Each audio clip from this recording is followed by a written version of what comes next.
कुछ ना करने का नाम शरणागति। और अगर कुछ भी किया, शरणागति में 1% भी गड़बड़ हुई तो कृपा नहीं होगी। यदा ये वैश एतस्मिन्नु धर्मंतरम कुरुते अथ तस्य भयम भवति। तैत्तिरीयोपनिषद दूसरी वल्ली का 7वां अनुवाक।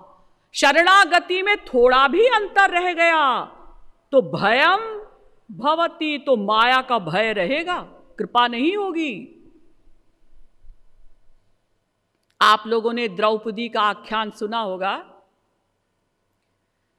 5 पांडव जब जुए में हार गए तो उन्होंने सब कुछ हारने के पश्चात अंत में द्रौपदी को भी दांव पर लगा दिया। दुर्योधन ने दुशासन से कहा कि तुम जाओ महल में और द्रौपदी के बालों को खींचते हुए, घसीटते हुए यहां लाओ। दुशासन गया और द्रौपदी के बालों को ऐसे बालों से उसको खींचते हुए लाया। तो द्रौपदी ने मन में सोचा, मेरे 5 पति हैं और 5 पति आध्यात्मिक दृष्टिकोण से तो टॉप पर हैं ही, चूंकि महापुरुष हैं, शारीरिक दृष्टिकोण से भी वो हिष्ट पुष्ट हैं। ये दुर्योधन, ये दुशासन मेरा क्या करेगा? संसार में किसी स्त्री का पति अगर बड़ा ऑफिसर होता है और वो पति के साथ कहीं जाती है तो कितनी इठलाती हुई चलती है, मेरा पति एसपी है, बंधवा देगा। जिसके 5 पति महापुरुष हो और युद्ध में भी निपुण हो, बलिष्ठ हो, वो अहंकार क्यों ना करे? तो इस भाव से द्रौपदी ने पहले भीमसेन को देखा कि ये मेरी रक्षा करेंगे, दुशासन से मुझे बचा लेंगे। लेकिन भीमसेन ने अपनी गर्दन नीची कर ली, यानी मैं जुए में हार चुका हूं, मैं कुछ नहीं कर सकता। तो द्रौपदी ने अर्जुन की ओर देखा, गांडीवधारी अर्जुन। अर्जुन ने भी अपनी गर्दन नीची कर ली। इसी प्रकार से 5 पांडवों ने अपनी गर्दन नीची कर ली, यानी हम कुछ नहीं कर सकते। तो द्रौपदी कुछ कुछ भगवान की शरणागत हुई और उसने मन में सोचा कि संत महात्मा ठीक कहते हैं, वास्तव में संसार में कोई किसी का नहीं, सब स्वार्थी है। लेकिन अभी उसको गुरुजनों से आशा है कि ये भीष्म पितामह, द्रोणाचार्य जी, कृपाचार्य जी, ये सब लोग ऐसा अन्याय नहीं होने देंगे। उनके पास गई, उन्होंने भी सब ने अपनी गर्दन नीची कर ली। अब शरणागति कुछ और बढ़ी, हृदय से उसने भगवान को पुकारा। लेकिन अभी अपना बल है, मैं भी तो कुछ कर सकती हूं। तो उसने दांत से साड़ी के पल्ले को दबाया और श्री कृष्ण को याद किया, हे श्री कृष्ण मेरी रक्षा करो। लेकिन दांतों का अहंकार है, अभी अपना बल है। तो जब दांत से पल्ला दबाया, दुशासन ने चीर खींचा तो साड़ी दांत से खिसकी, निकली नहीं अभी। लेकिन द्रौपदी समझ गई कि मेरा बल भी काम नहीं करेगा।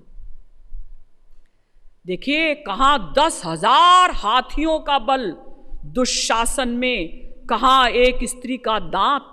लेकिन वो स्त्री भी मामूली नहीं है ना, दिव्य कन्या है। 5 कन्याओं में एक है द्रौपदी।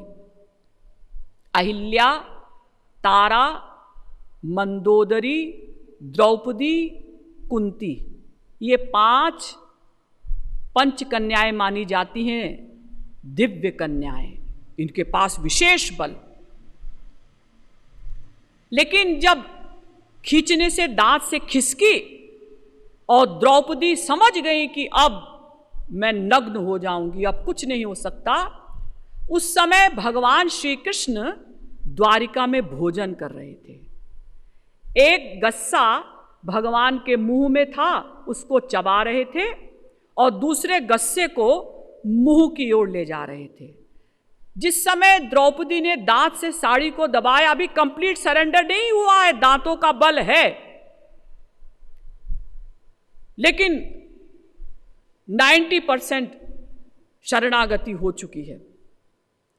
तो भगवान मुंह में जो गस्सा था उसको चबाना बंद कर दिया, ना तो निगल सके ना उगल सके, और जो हाथ मुंह की ओर जा रहा था वो ना तो गस्सा मुंह में डाला ना ही उसको थाली में डाला, वो ऐसा पोज बन गया। तो रुक्मिणी जी ने कहा, महाराज क्या बात हो गई, ये आपने अचानक खाना बंद कर दिया है और आप ये ऐसा पोज बनाकर बैठ गए हैं, क्या भोजन में कोई कंकड़ पत्थर आ गया है, कोई बाल आ गया है, क्या बात है? नहीं रुक्मिणी, मेरे भक्त के ऊपर विपत्ति आ पड़ी है, तो जाकर बचाइए, आप क्या पोज बनाकर बैठ गए हैं? नहीं रुक्मिणी, मैं उसको नहीं बचा सकता। क्यों महाराज, क्या आपकी सारी शक्तियां नष्ट हो गई हैं?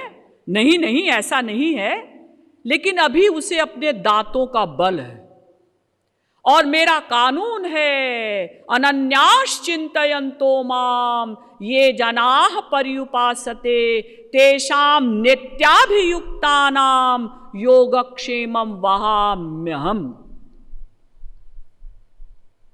जो अनन्य भाव से मेरी ही शरण में रहते हैं उन्हीं का मैं योगक्षेम वहन करता हूं। गीता के 9वें अध्याय का 22वां श्लोक। तो अभी उसे दांतों का बल है, और जैसे ही दूसरी बार झटका दिया और द्रौपदी समझ गई कि अब दांत से साड़ी बाहर आ जाएगी, तो कंप्लीट सरेंडर कर दिया उन्होंने। हा नाथ द्वारिकावासिन कृष्ण गोपी जनप्रिय, और तुरंत अंबरावतार हो गया। भगवान अंबर बनकर और द्रौपदी के शरीर में लिपटते चले गए। अब भगवान की तो हर चीज अनंत है। अब दुशासन, जिसमें 10,000 हाथियों का बल था, वो साड़ी खींचते खींचते खींचते खींचते उसको चक्कर आने लगा, लेकिन साड़ियों का एंड नहीं हुआ। तो ये कब हुआ अंबरावतार? जब द्रौपदी ने कंप्लीट सरेंडर कर दिया, तब। ये घटना जब घट गई, उसके कुछ दिन पश्चात एक बार भगवान श्री कृष्ण पांडवों के पास आए, तो द्रौपदी ने एकांत में, वो भगवान श्री कृष्ण को सखा मानती थी ना, कहा कि हे सखे, मैं तो आपको बहुत देर से पुकार रही थी, हे श्री कृष्ण मुझे बचाओ, हे श्री कृष्ण मेरी रक्षा करो, तो आप इतनी देर से क्यों आए? भगवान ने कहा, भाई इसमें तो तुम्हारा दोष है, मेरा दोष है? मैं तो लगातार आपको बुला रही थी, हे श्री कृष्ण मेरी रक्षा करो।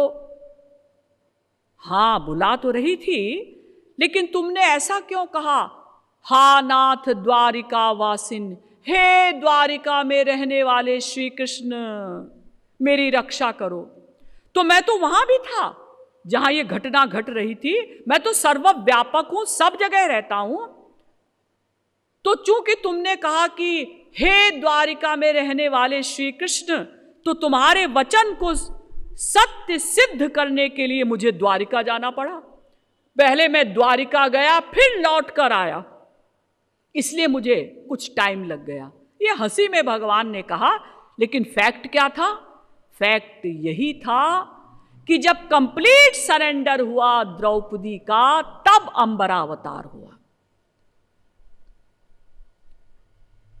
यदि हम पूर्ण शरणागत हो जाएं, और शरणागति का अर्थ मैंने बताया, कुछ ना करना, अच्छा काम भी मत करिए, बुरा काम भी मत करिए, बस भगवान को ही अपना मान लेना, उन्हीं के शरण में चले जाना, वो ही हमारे हैं, वो ही हमारे हैं, उन्हीं के भरोसे रहना।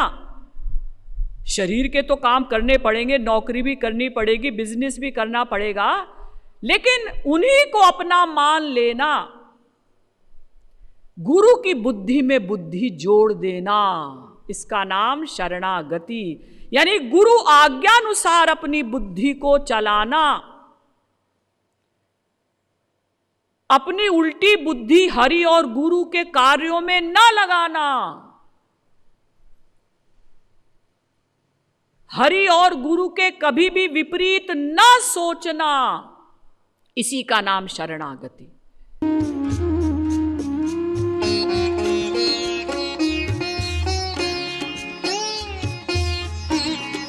Oh